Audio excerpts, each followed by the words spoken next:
سب سے پہلے پاکستان، میں ہوں ڈاکٹر نبیہہ علی خان، پروگرام آپ دیکھ رہے ہیں پورا سچ۔ ناظرین، اس وقت پورا سچ یہ ہے کہ ہم پاکستان کی آزادی کے 77 سال مکمل کر چکے ہیں۔ پاکستان کی آزادی کے 77 سال تو مکمل ہو گئے، لیکن پاکستان کی یہ آزادی جس طرح ہمیں ملتی گئی، 77 سال مکمل ہوتے گئے، اسی طرح ہم اور پستی کا شکار ہوتے گئے۔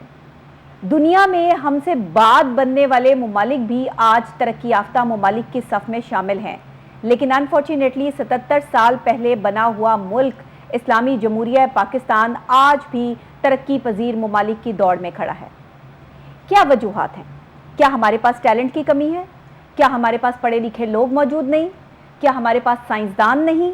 کیا ہماری اتنی ٹیکنیکل فیسلٹیز ہمارے پاس نہیں؟ آخر ایسا کیا ہے؟ ہمارے پاس ہے تو صرف آبادی، ہمارے پاس ہے صرف تو سر ہی سر۔ آپ کو نظر آئے گی کروڑوں کی آبادی، جہاں پہ وسائل آپ کو بالکل زیرو نظر آئیں گے۔ جہاں پر آپ کے مسائل ہوں وہاں پہ وسائل کے لیے اتنے ہی لیول پہ کام کرنا پڑتا ہے۔ انفارچونیٹلی پاکستان میں کبھی وسائل کو کریٹ کرنے کی کوشش ہی نہیں کی گئی، بلکہ جو آلریڈی ہمارے پاس وسائل موجود تھے ان کو بھی تباہ و برباد کر دیا گیا۔ غلط پالیسیوں سے، غلط باتوں سے، غلط چیزوں سے، غلط سٹیپس سے، ترقیاتی کاموں میں وہ خواہ کا پیسہ ضائع کرنے میں بہت ساری چیزیں وہ ویسٹ ہوئیں۔ اس میں نگلیکٹ ہوا تو ہماری بنیادی سہولتیں نگلیکٹ ہوئیں، وہ بنیادی سہولتیں جس سے ہماری عوام کو محروم رکھا گیا، کہ جس میں سب سے پہلے تعلیم کی سہولت تھی۔ تعلیم کو اس ملک میں مہنگا ترین کر دیا گیا۔ دنیا بھر میں جو قومیں ترقی کرتی ہیں، جو ترقی یافتہ ممالک ہیں، وہاں پہ آپ کے بچوں کی تعلیم بالکل فری ہے۔ نہ صرف تعلیم فری ہے بلکہ تربیت بھی فری ہے۔ وہاں کے ٹیچر وہ باقاعدہ بچوں کو کھانا کھانے کے آداب سے لے کے زندگی گزارنے تک کے تمام تر مراحل سے گزارتے ہیں۔ وہاں پہ ہر اسکول، کالج اور یونیورسٹی میں ایک سائیکالوجسٹ ہے جو لوگوں کی مدد کرتا ہے، بچوں کو ان کی زندگی میں آسانی پیدا کرنے کے لیے، انہیں اچھے مشورے دینے کے لیے، ان کی زندگی کو آسان کرنے کے لیے انہیں آگے بڑھاتا ہے۔ آپ کے پاس کیا ہے؟ ترقی یافتہ ممالک میں پیسے کی کوئی کمی نہیں ہے۔ وہاں پہ لوگ اپنی زندگیاں سکون اور آرام کے ساتھ گزارتے ہیں۔ بچہ پیدا ہوتا ہے تو ریاست وہ اپنی ذمہ داری لیتی ہے اور تمام تر اس کے اخراجات وہ ریاست اٹھاتی ہے۔ کوئی بزرگ بیمار ہوتا ہے تو اس کے علاج کے تمام تر جو چیزیں ہیں وہ آپ کی ریاست دیتی ہے۔ پاکستان میں کیا ہوتا ہے؟ پاکستان میں آج بھی عوام در بدر گھوم پھر رہی ہے۔ نہ آپ کے پاس وہ علاج کی سہولت ہے، نہ آپ کے پاس تعلیم کی سہولت ہے، نہ آپ کے پاس وہ کسی قسم کی جاب کی سہولت ہے۔ پڑھے لکھے لوگ ڈگریاں ہاتھ میں لے کے ریڑیاں لگانے پہ مجبور ہیں، اور نہ اہل لوگ سیٹوں پر بیٹھے ہیں۔ یہ ہے آپ کا پاکستان، یہ ہے وہ سچ، یہ ہے وہ حقیقت جسے بولنے سے بڑے بڑے کانپتے ہیں، بڑے بڑے ڈرتے ہیں، لیکن ہم نہیں ڈرتے، کیونکہ ہم نے اللہ کو جان دینی ہے۔ جان صرف اللہ کی امانت ہے، بندے کی امانت نہیں ہے۔ یہ گولیاں، یہ بارود، یہ بم، آپ اس سے کسی ایک شخص کو مار کر شاید آپ سمجھتے ہوں کہ آپ نے بہت بڑا کام کر دیا، لیکن آپ نے ایک پوری انسانیت کا قتل کیا ہے۔ ہمارے بہت سے جو بڑے بڑے نامور نام صحافیوں کے رہے، انہیں اسی طرح گولیوں سے چھلنی کر دیا گیا، کیونکہ وہ ان کی اصلیت دکھانا چاہتے تھے۔ وہ بتانا چاہتے تھے کہ پاکستان کو تباہ و برباد کرنے والے کون لوگ ہیں، کس طرح پاکستان کو لوٹا گیا اور پاکستان کی جڑیں وہ کس طرح کھوکھلی کی گئی۔ آج اگر آپ 1947 کے بعد 2024 میں پہنچے ہیں تو یہاں پر جی ڈی پی 3 ارب ڈالر تھی ایک وقت میں، اور آج اب اس سے بڑھ کر 2022 میں 383 ارب ڈالر ہو چکی ہے۔ اگر آپ وہ جی ڈی پی کی شرح نمو دیکھیں تو 1950 میں 1.8% کے مقابلے میں 2022 میں 5.97% ریکارڈ ہو چکی ہے۔ فی کس آمدنی 1950 میں 86 ڈالر تھی، جو کہ اب بڑھ کر 2022 میں 1798 ڈالر ہو چکی ہے۔ ٹیکس ریونیو کی بات کر لیں تو 1950 سے 2024 تک 25 سے 27 ارب ڈالر یہ اس کا ٹیکس ریونیو رہا ہے، جو کہ انتہائی ناکافی ہے۔ ٹیکس اکٹھا کرنے میں آپ ناکام ہیں۔ غریب پر آپ نے بلا وجہ کا ٹیکس لگا دیا ہے، غریب آدمی کو آپ نے مار دیا ہے، امیر آدمی کو آپ نے خوشحال کر دیا ہے۔ یہ ہے آپ کا اسلامی جمہوریہ پاکستان۔ اینی ویز، ابھی ایک دیکھتے ہیں رپورٹ جو علی فاروق ملک نے تیار کی ہے، اور اس کے بعد آ کر اس پر بات کرتے ہیں۔ پاکستان کی آزادی کے 77 سال مکمل ہو گئے، مگر آج بھی پاکستان ترقی پذیر ممالک میں شامل ہے۔ ملکی اور غیر ملکی قرضوں میں جکڑا پاکستان، کیا پاکستان کے معاشی حالات بہتر ہو سکیں گے؟ 1947 میں آزادی کے وقت متحدہ ہندوستان میں موجود کل 921 صنعتی یونٹ میں سے صرف پاکستان کے حصے میں 34 یونٹس آئے۔ 60 کی دہائی میں اگرچہ پاکستان نے ترقی کی، مگر ترقی کا یہ دور بھی مختصر رہا۔ اس کے بعد سے اب تک پاکستان کی معیشت مسلسل زبوں حالی کا شکار رہی۔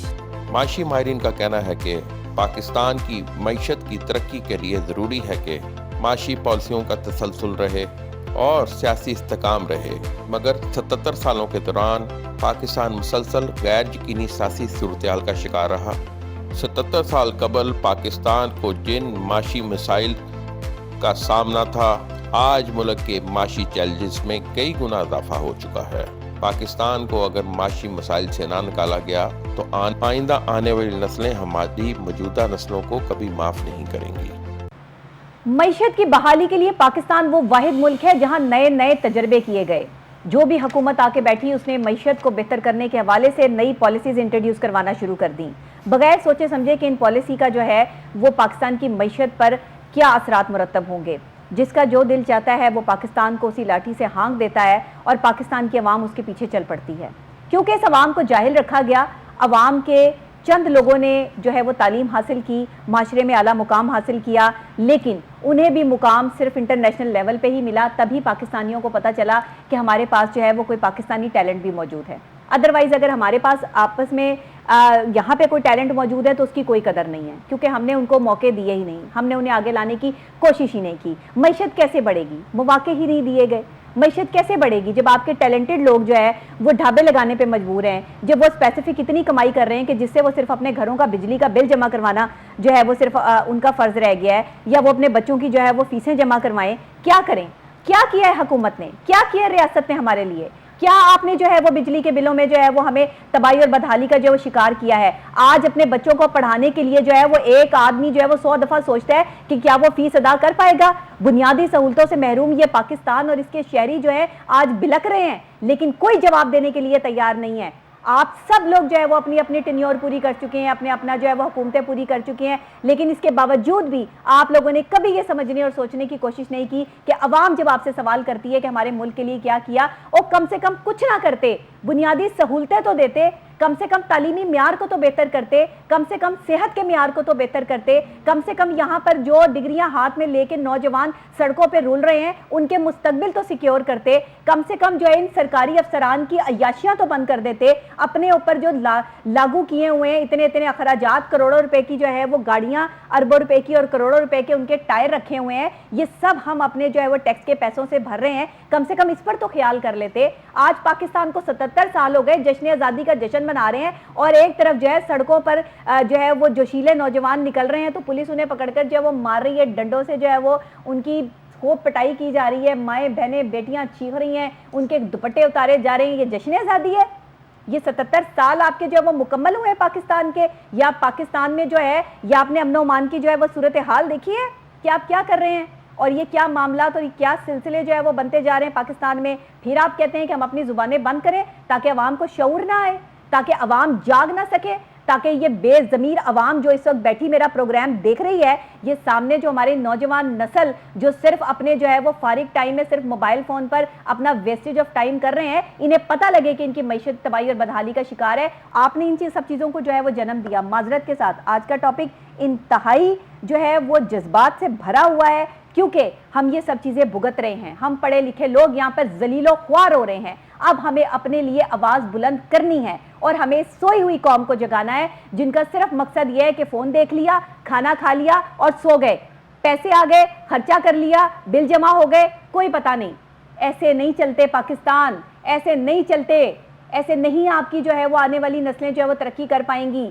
جاگنا ہوگا، اپنے حق کو مانگنا ہوگا۔ جو لٹیرے بیٹھے ہیں آپ کے حق پہ ڈاکہ ڈالنے والے، ان کو گریبانوں سے پکڑ کے باہر نکالنا ہوگا، تب بدلے گا پاکستان۔ ایسے نہیں بدلے گا پاکستان، ایسے ہی رہے گی معیشت، یہ جی ڈی پی ایسے گرتا رہے گا، یہ ریٹ بڑھتے رہیں گے، ٹیکس لگتا رہے گا، عوام مرتی رہے گی، خودکشی ہوتی رہے گی، بھائی بھائی کا گلا کاٹتا رہے گا، بہنوں کے جو ہے وہ دوپٹے سروں سے کھینچتے رہیں گے، یہاں پر بلا جھجک جو ہے وہ کوئی بھی کسی کے گھر میں گھس کے کسی بھی ٹائم کوئی بھی ڈکیتی کرے گا۔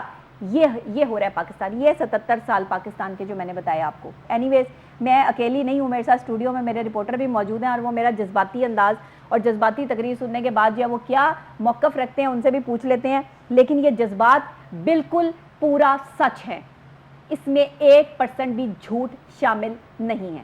کیا کہیں گے علی آپ؟ ڈاکٹر صاحب یہ جذبات جو آپ کے ہیں ایک محب وطن پاکستان کے اور سچے پاکستان کے ہیں, جو اپنا کہتے ہیں اپنا لہو کس کے ہاتھ میں تلاش کرو. یہ 47 میں آزادی ہوئی, جب لے لی ہم نے, اور لاکھوں لوگ شہید ہوئے, 10 لاکھ مسلمان شہید ہوئے تھے, اعداد و شمار ہیں. یہ جو پاکستان سے مائیگریٹ کر کے ادھر آئے, انہوں نے کیا حاصل کیا ادھر آ کے اس پاکستان میں؟ پاکستان اس وقت جیسے کہ رپورٹ پہ بھی بتایا گیا ہے 921 جو صنعتیں تھیں متحدہ ہندوستان کی تھیں, جس میں 34 پاکستان کے حصے میں آئیں. پاکستان کی ڈاکٹر صاحب جو شرح نمو تھی, گروتھ ریٹ تھا 1.8 تھا اس ٹائم 50s میں, 47 اور 50s میں, اور بدقسمتی سے اس ٹائم جو 2024 میں گروتھ ریٹ ہے یہ بھی وہی ہے 1 سے 2%. یہ ہم نے ترقی کی ہے 77 سالوں کے دوران. ایک پاکستان ایک عام آدمی ڈاکٹر صاحب 77 سال کی عمر میں بوڑھا ہو چکا ہوتا ہے. اب اپنی جوانی بھی گئی پاکستان کی, میں ویسے جنرل بات کر رہا ہوں, 77 ایئرز کا ہوا. تو اب پاکستان کی پوزیشن یہ ہے کہ اربوں ڈالر کے قرضے پاکستان کے اوپر, اور یہ شروع سے سلسلہ چلتا جا رہا تھا جب سے پاکستان بنا ہے. ایک کے بحران دوسرا بحران, سیاسی طور پہ حکومتیں پنپ ہی نہیں سکیں, سیاسی حکومتوں کو کام ہی نہیں کرنے دیا گیا. اور مختصر اگر ہسٹری بھی پاکستان کی دیکھیں تو حکومتیں آ رہی ہیں, اس نے اس کے خلاف سازش کی, اس نے اس کے خلاف کی, آج بھی وہی ایپیسوڈ چل رہا ہے, آج بھی وہی سلسلہ چل رہا ہے کہ جی پاکستان کے کو بڑے سخت مشائل کا سامنا ہے, چیلنجز ہیں. جو قائد اعظم کی تقریر تھی 1947 میں, آج بھی اگر آپ اپنے وزیر اعظم کی تقریر سنیں تو کم از کم مسائل کا ذکر کریں گے جو قائد اعظم نے اس پر کیے تھے. 70 سالوں میں ہم نے کیا ترقی کی ہے, آپ کے سامنے ساری صورتحال ہے. جی ڈی پی کی گروتھ میں مسلسل کمی آتی گئی, اور پاکستان کی معیشت جو اس ٹائم جو صنعتی سیکٹر ہے بالکل بیٹھ کے کلیپس ہو چکا ہے. اور ہم پھر ہمیں پھر کہنا پڑتا ہے کہ ہمسایہ ملک جو ہم سے اس نے بھی آزادی اکٹھے ہم نے حاصل کی تھی. اچھا دیکھیں, سازشیں ساری وہیں سے شروع ہو رہی ہیں, سازشوں کا گڑھ جو ہے وہ یہی لوگ ہیں. لیکن کیسی بات ہے کہ وہ اپنی سازشوں میں کامیاب ہو چکی ہیں, کیونکہ آپ کے اپنے سازشوں میں شامل ہیں. آپ کے اپنے ہی جو ہے وہ اپنے ہاتھوں سے اپنا گھر جلا رہے ہیں, اور پوچھنے والا کوئی نہیں ہے. نہیں, آپ بالکل ٹھیک کہہ رہی ہیں جی, پوچھنے والا کوئی ہے نہیں. اب ڈاکٹر صاحب یہ فارمولہ آیا 77 کی دہائی میں, ذوالفقار علی بھٹو صاحب جو سابق وزیر اعظم ہیں, انہوں نے ساری جو فیکٹریاں تھیں نیشنلائز کر دیں. جو انویسٹر تھا پاکستان کا, جو پاکستانی تھے, وہ کہتے ہیں 22 گھرانے تھے, وہ سب کچھ چھوڑ کے نکل گئے یہاں سے, اور زبوں حالی کا شکار ہوا. اس کے بعد ضیاء الحق صاحب جب اقتدار میں آئے تو وہ پھر انہوں نے کہا جی فیکٹریاں آپ لے لیں. اس میں سے کئی فیکٹری مالکان تو باہر جا چکے تھے نیشنلائز. یہ تجربے پاکستان کی معیشت کے ساتھ ہوئے. تسلسل نہیں ہے ڈاکٹر صاحب. جو سیاسی حکومت, جیسے کہ آپ نے بھی ابھی بتایا کہ جو حکومت آتی ہے اپنی سوچ لے کے آتی ہے, اپنی معاشی پالیسیاں لے کے آتی ہے, اور کہ جی دوسری سابقہ حکومت کو اس سے فائدہ نہ سیاسی پہنچ جائے, جی تو ملک کا نقصان ہے. یہ ہر آنے والی حکومت پچھلی حکومت پر جو ہے وہ سارا بوجھ ڈال دیتی ہے کہ ان کی غلط پالیسیاں تھیں. تو سکھا کے لایا کرو نا. پارلیمنٹ میں بیٹھنے والے جو ہے وہ لوگ نااہل کیوں ہیں؟ آپ انہیں سکھا کے کیوں نہیں لاتے؟ آپ کا پاکستان جو ہے وہ اس ٹائم متمل نہیں کسی بھی ایسی چیز کا کہ جہاں پر آپ جو ہے وہ ایگزامپل سیٹ کرنے کے لیے جو ہے وہ کوئی بھی کام کرنا شروع کر دیں کہ بھئی جس طرف جو ہے وہ بال جاتی ہے چھکا لگا دو, چوکا لگا دو یا آؤٹ ہو جاؤ. کیا ہو رہا ہے؟ یہ میدان ہے یہ پاکستان جہاں پر جو ہے وہ چکے چوکے اور چھکے لگ رہے ہیں. 10 سال تم نکال لو, 5 سال میں نکال لوں, 6 سال یہ نکال لے, یہ اتنا پیسہ کما لے, وہ اتنا پیسہ کما لے. یہی ہو رہا ہے بس پاکستان میں. میں نے تو نہیں دیکھا کہ عوام کو, آپ کو, مجھے کیا ریلیف ہے پاکستان میں؟ بتائیں کیا ریلیف ہے؟ سر کوئی ریلیف نہیں ڈاکٹر کیا ریلیف ہے؟ آج جا کے جو ہے وہ آپ یہ ان کے سرکاری ہسپتالوں میں جو ہے وہ کھڑے ہو جائیں, اگر آپ کی جو ہے وہ کوئی اپروچ نہیں ہے تو آپ کو کوئی ڈاکٹر دیکھے گا بھی نہیں, پوچھے گا بھی نہیں. مڈل کلاس کے لوگ یہ آج آپ جو ہے وہ اسکولوں, ان کے سرکاری اسکولوں میں اپنے بچے کو داخلہ کروا دیں, کل کو بچے کا سر پھٹا ہوا ہوگا جب وہ گھر آئے گا. صحیح کہہ رہے ہیں آپ. ایسے تو بچے جو ہے ان کی تربیت ہی نہیں ہے, اساتذہ ہی نہیں ہے, پتہ ہی نہیں ہے کچھ. یہ آپ دیکھیں مڈل کلاس کے لوگ کچھ کول لے کے نہیں پھر رہے, بجلی کے بل لے کے بھیک مانگتے پھر رہے ہیں. میں کہہ رہی ہوں بجلی کے بل اب ہمیں جو ہے نا وہ اپنے ساتھ اپنے بیگ پہ چپساں کر کے جو ہے وہ پھرنے چاہیے. 71,000 روپے کا بجلی کا بل میں نے جمع کروایا ہے. آپ سوچ سکتے ہیں ہم کمائیں کیا, ہم کھائیں کیا, اور ہم کیا جمع کرائیں. ایک ایک مہینے کے آپ جو ہے وہ لاکھوں لاکھوں روپیہ جو ہے وہ بل بھیج دیتے ہیں. یہ 71,000 کچھ بھی نہیں ہے, میں نے اس سے بھی زیادہ بل جمع کروائے ہوئے ہیں, کبھی لاکھ روپیہ, کبھی 1.5 لاکھ, کبھی 1,30,000. جیسے میرے گھر میں کوئی مل چل رہی ہے, میرے گھر میں صرف ایک AC چلتا ہے, اس کے علاوہ میرے گھر میں AC نہیں چلتا. ہم گھر میں صرف 2 لوگ ہیں, 2 لوگوں کے لیے 71,000 روپے کا بل. میں الیکٹرانکس کی کوئی زیادہ چیزیں استعمال نہیں کرتی, لیکن اس کے باوجود بھی اگر آپ جو ہے وہ صرف مرلوں پہ کس کا کتنا گھر کتنے مرلے پر ہے اس کے جو ہے وہ بل آتا ہے, تو اس کا میں کچھ کر نہیں سکتی. لیکن ظاہر ہے ہمیں رہنے کے لیے جو سیکیورٹی بھی چاہیے ہوتی ہے, ہمیں اچھی جگہ بھی چاہیے ہوتی ہے, تو پھر ہمیں اسی طرح کی جگہ پر رہنا پڑتا ہے. اب ہم عام جگہ پر نہیں رہ سکتے, ہماری بھی مجبوری ہوتی ہے. تو یہ صورتحال جو چل رہی ہے اس وقت ملک میں, یہ چلے مجھ جیسا بندہ پھر بھی رو پٹ کے سب کچھ افورڈ کر رہا ہے, لیکن غریب آدمی کہاں سے کرے, صحیح کہہ رہی ہیں مجبور آدمی کہاں سے کرے. ڈاکٹر صاحب 77 سال پاکستان کو بنے ہوئے, مارز وجود میں آئے, اس میں سے 23 پروگرام IMF کے انہوں نے لیے, اور ہر بار جب پروگرام لیا جاتا ہے وہ یہی کہا جاتا ہے یہ آخری دفعہ لے رہے ہیں ہم. اب یہ آخری پروگرام جس کے بارے میں پرائم منسٹر صاحب نے بھی کہا کہ ہم اس کو آخری پروگرام سمجھ کے IMF سے لے رہے ہیں, تو ڈاکٹر صاحب ہم آزاد کدھر ہیں؟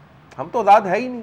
ہم IMF کی شرائط ماننے پر مجبور ہیں, جو پرائم منسٹر صاحب خود بھی آن ایئر یہ کہہ چکے ہیں پبلک کو کہ IMF کی شرائط پر ہی یہ بجٹ بنایا گیا ہے, تو بھاری ٹیکس لگائے گئے ہیں, اور وزیر اعظم خود اس میں بڑی تکلیف ان کو ہے کہ یہ ٹیکسز لگائے گئے ہیں. ڈاکٹر صاحب اب ان مسائل سے نکلنا کیسے ہے؟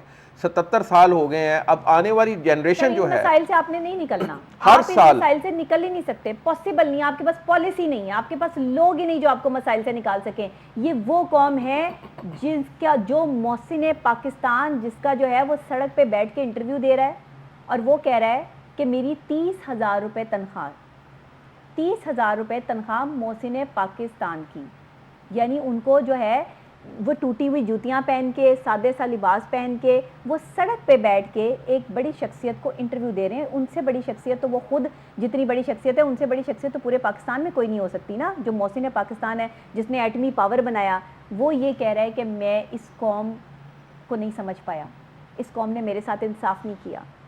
یہاں پہ آپ کو ایٹم بم بنا کے دینے والا بندہ جو ہے وہ 50,000 پہ کام کر رہا ہے, اور جو ہے اس ایٹم بم کی میں کیا کہوں کہ جو کر رہے ہیں وہ یہاں پر جو ہے وہ لاکھوں کروڑوں اربوں خربوں روپے کما رہے ہیں.